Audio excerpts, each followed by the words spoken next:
wasiirka warfaafinta Soomaaliya Maxamed Cabdi Xayir Maareeya ayaa wariyaasha xafiiskiisa ugu sheegay in xukuumaddu ay ka xun tahay in ka soo horjeedo hadal shalay ka soo baxay culimadiinka Soomaaliyeed oo sheegayay in sharciga jinsiga Soomaaliya oo ay soo diyaarisay xukuumadda Soomaaliya gaar ahaan wasaaradda haweenka ay ku jiraan qodobo liddi ku ah shariicada Islaamka. wasiir Maareeya ayaa difaacay sharcigan oo uu sheegay in la soo mariyay la taliyaasha dhinaca diinta iyo dhaqanka ee xukuumadda Soomaaliya. waxaana uu ku celceliyay in xukuumaddu ay shirka golaha wasiirada ee Britain oo Khamiisa dhacaya ay ku xasuumayaan culimadiinka si arrimahaasi ay u faahfaahiyaan.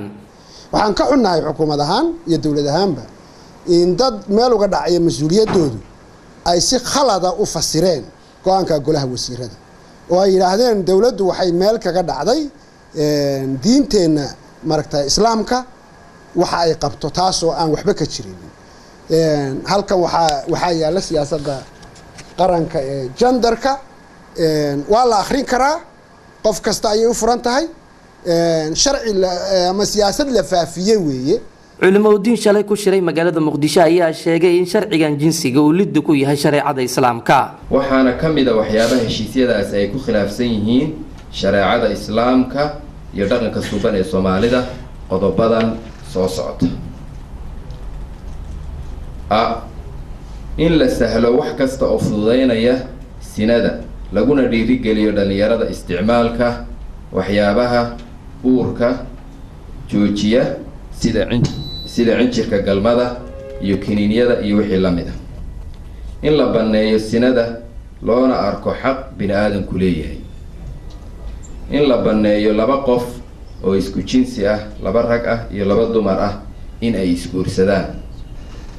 waxay amrayaan in la daahiyo guurka sharciga albaabadana loo furo sinada iyo galmada xaaraanta ah.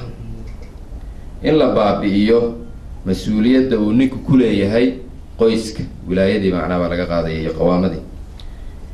in laga qaado mas-uuliyadda ay aabbayaashu ku leeyihiin carruurtooda gaar ahaan gabdhaha. in dumarku ay xor yihiin marka laga dhinto ama la furo taasoo macnaheedu tahay inaanay ciddo lahayn. in gabadhu isguurin karto waxna guurin karto waxna furi karto. in iskuullada lagu dhigo waxa la xiriira galmada iyo isticmaalidda kondomyada.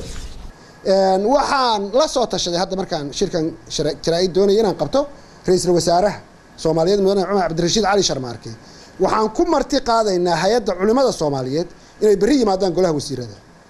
waa u furan yahay 7 8 10 15 way ku imaan karaan. ay la yimaadaan siyaasadan meel uu ka jabinayo sharciga Islaamka ay la yimaadaan. waxaan bulshada Soomaaliyeed uga digaynaa dadka aan dawladda rabin doonaya dawladooda iyo shacabkooda inay iska hor keenaan inay ka waantoobaan propaganda ay fidinayaan base ka lahayn salka lahayn inay ka waantoobaan. Cabdinaasir Maxamed, Telefishinka Home Cable, magaalada Muqdisho.